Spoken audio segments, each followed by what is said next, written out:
नमस्कार, श्री स्वामी समर्थ। आजच्या व्हिडिओमध्ये आपण भावाच्या दीर्घायुष्यासाठी रक्षाबंधनच्या दिवशी कोणत्या गोष्टी ताटामध्ये असाव्यात आणि कोणत्या गोष्टींनी औक्षण करायचं आहे, ताट कसं सजवायचं आहे औक्षणाचं, याबद्दल आपण माहिती घेणार आहोत। भावा बहिणीच्या गोड पवित्र नात्याचा सण म्हणजेच रक्षाबंधन।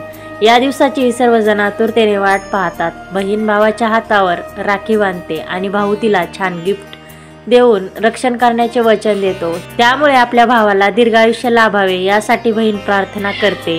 मात्र रक्षाबंधनच्या ताटात अशा काही गोष्टी ठेवून त्याने आपल्या भावाचे औक्षण केल्यास भावाचे आयुष्य वाढते असे म्हणतात। रक्षाबंधन हा सण देवांना राखी बांधण्यासाठी देखील खास मानला जातो।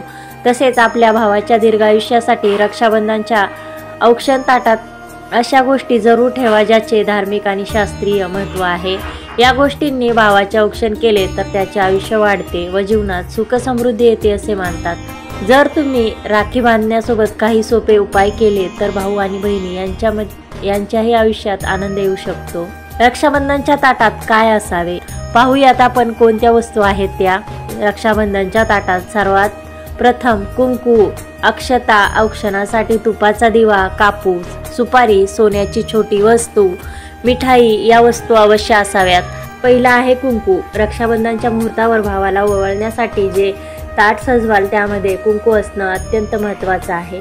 कोणत्याही शुभ कार्याची सुरुवात कपाळी टिळा लावून करण्याची पद्धत आहे। त्यामुळे ताटातील कुंकवानं भावाच्या माथी टिळा लावणं प्रतिष्ठेचं प्रतीक मानलं जातं।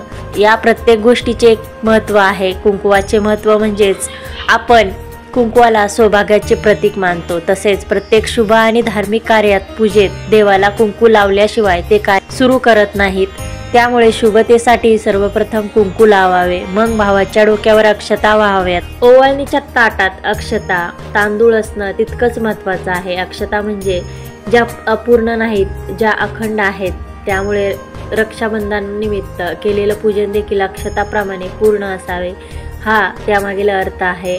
अक्षता देखील सुख समृद्धी आणि भरभराटीचे प्रतीक मानले जाते।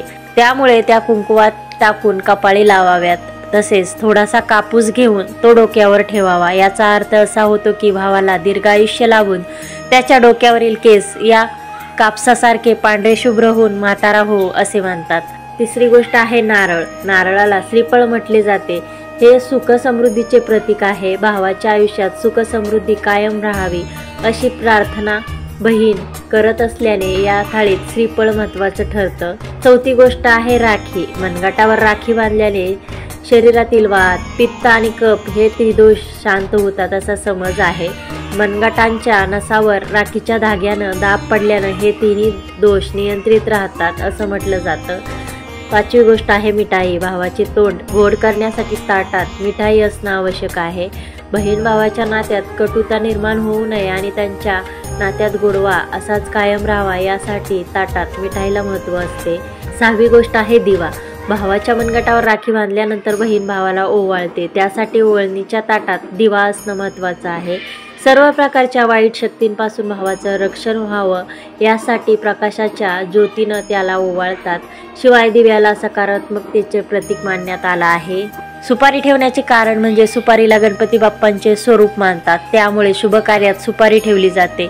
सोन्याने औक्षण करण्याचे कारण म्हणजे सोन्याला शुभ धातू मानतात। त्यामुळे सोन्याची अंगठी ताटात ठेवून त्याने औक्षण केल्यास भावाच्या आयुष्यात समृद्धी येते व त्याचे आयुष्य देखील वाढते असे म्हणतात। तर आजच्या व्हिडिओमध्ये आपण रक्षाबंधनला भावाचे औक्षण करण्यासाठी ताटामध्ये कोणकोणत्या गोष्टी असाव्यात याबद्दल माहिती घेतली आहे। तर ही माहिती आणि हा व्हिडिओ आवडला असेल तर लाईक, शेअर, सबस्क्राईब करायला विसरू नका आणि चॅनलवर जर नवीन असाल तर सबस्क्राईब करा। धन्यवाद। श्री स्वामी समर्थ।